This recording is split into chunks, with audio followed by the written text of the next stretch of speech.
Mafana dia mafana ny resaka amin'izao fotoana izao satria miparitaka indray ilay taratasy manambara ny fanafoanana ny Antenimierampirenena izay nataony Andriamatofiloha Andry Rajoelina ary niparitaka tao am-pejiny tao. Ka ny pitipitsony mahakasika an'izay ny fakafakena amintsika atao anatin'ity vidéo ity ka manasantsika rehetra anaraka an'ity vidéo ity hatramin'ny farany. Aza dino ny milike ny vidéo antsika ary tsarovatra trany miaboneo Chaine antsika mba afahanareo manaraka tsy tapaka ny vidéo zay lefa neto isan'andro. Tsy ampendrela mo isika fa avy hatrany tonga de vavany ndao ary.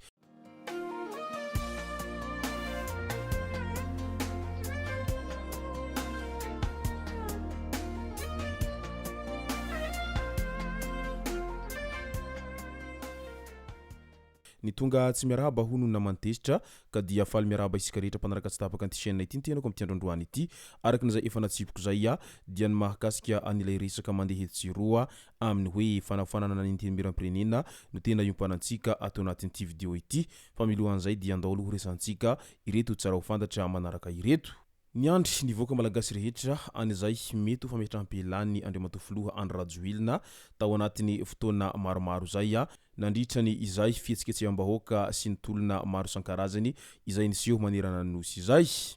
Ny andry fatratra an'izay ny rehetra nandritrany kabary izay nataony Andriamatofiloha tamin'iny andro omaly alina iny. Raha toa ka tokony tamin'ny fitora ariva izany kabary izany no handeha dia nahemitra hatrany amin'ny sivoralina izany kabary izany izay vao nandeha ilay mivantana atao amin'ny pejin'ny filohan'ny Repoblika Andriamatoa Andry Rajoelina tao hatrany. Raha toa ka ny andry an'izay fametrahampelana izay ny malagasy rehetra dia tsy zay anefa ny misy fa zavatra fanondresahana tao anatin'izay lahateny izay nataony izay.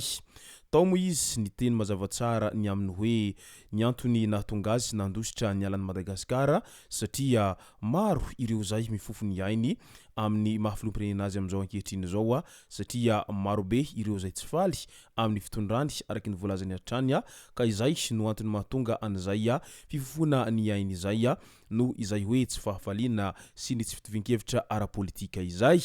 Ka teo indrindra no nahatonga ny tenany nanapa-kevitra ny handositra hialan'i Madagasikara ary ny alan-tsokotsoko mo izy raha ny fantatra sy ny hitany be sy ny maro hatrany tao anatin'izay fialan'i Madagasikara izay satria nandeha fiaramanidina manokana ho an'ny ambasadin'i Frantsa mo izy ny alan'i Madagasikara araky ny voalaza hatrany. Amin'izao ankehitriny izao anefa dia taoriana izay fampahafantarana izay nataony izay dia maro sahady ny resaka mandeha etsiroa ny amin'izay hoe ho fanafoanana tanteraka ny Antenimierampirenena amin'ny asany amin'izay mantsy tsy afaka ny hanao an'izay empêchement izay ny andrasany be sy ny maro izay intsony ireo Antenimierampirenena ireo na dia hikonokonina an'izay aza izy ireo amin'izao fotoana izao. Tsapasita ihany koa anefa ny etsankilan'izay dia tsy manaiky lembenana amin'izany ny rehetra satria ny taratasy tsy misy soni akory fa anarana fotsiny no nipetaka teo ambany ho izy ireo ary tsy misy tomboka sem-panjakana ny amin'izay hoe fanafoanana ny Antenimierampirenena izay araky ny voalazany izy ireo hatrany ary tsy misy ny conseil des ministres mihitsiny mialohan'izay fanapahan-kevitra izay noraisiny Andriamatoa Andry Rajoelina izay manoloana an'izay hoe fanafoanana ny Antenimierampirenena izay ka tsy manan-kery zany ho ireo solombavamboaka marobe izay samy naneho ny heviny manoloana an'izany rehetra izany.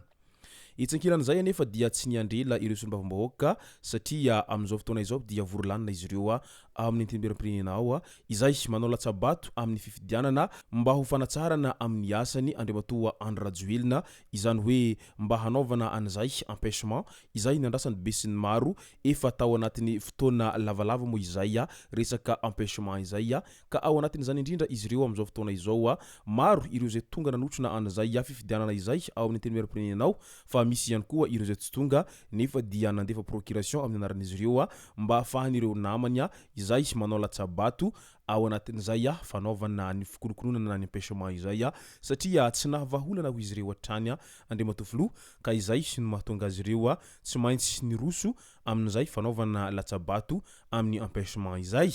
Mbola tsy fantatra mazava aloha hatreto na ho tena empêchement ny zavatra hitranga na tsy ho zay mihitsy ny zavatra hitranga na mety hifanohitra amin'izay satria araky n'izay latsabato zay mo dia samy manana ny safidiny ary tsy misy afaka hanerin'ny hafa amin'izay safidina zay fa izay rehetra manohitra ny fitondrana aloha hatreto dia mazava ho azy fa tsy maintsy handany an'izay hoe eny ny amin'ny empêchement izay fa ho an'ireo rehetra izay miaradia amin'ny fitondrana kosa dia mety tsy ho zay ny latsabaton'izy ireo fa mety handany ny tsia mba tsy ahafahana hiroso amin'izay resaka empêchement izay.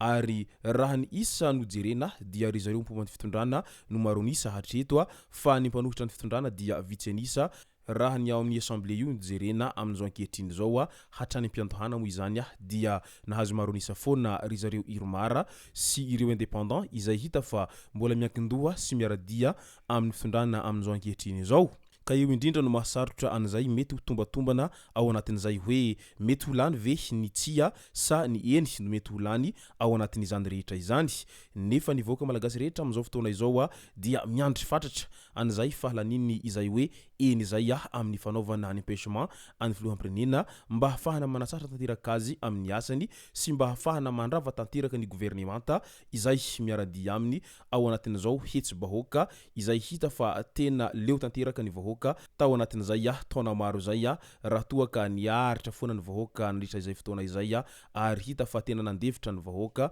matoa nahandry mandraky tiny androany. Fa io moa zany rehefa fiainany kapoaka dia tsy maintsy mifandao ao anatin'izany rehetra izany. Tsy voasambany teo tantaran'i Madagasikara no nisy an'ity resaka empêchement ity fa hatrany am-boalohany dia efa nahitana an'izay resaka empêchement izay hatrany raha toa ka tsy nahavaly ny filan'ny vahoaka sy ny fangatahany be sy ny maro ny mpitondra izay nifandimby hatramin'izay ka hatramin'izao. Ka noho izany mety hotrangan-javatra tahaka an'izany ihany koa no mety hiseho amin'ity filoham-bahoaka amin'ity indray mitoraka ity satria tsy nahavaly ny filan'ny be sy ny maro ihany koa izy tao anatin'izay fotoana lava izay ary tsy nahavaly an'ilay hoe ny tena laharam-pahamehana ho an'ny vahoaka sy ho an'ny be sy ny maro zay izy tao anatin'izany rehetra izany fa toa ireo laharam-pahamehana ho an'olombitsy sy ho an'olon-tokana no tena ny matimatesan'izy ireo nandritra an'izay fotoana nitondran'izy ireo zay ka eo indrindra no mahatonga an'izay rotaka setsy-bahoaka iranosy tao anatin'izay fitakiana faobe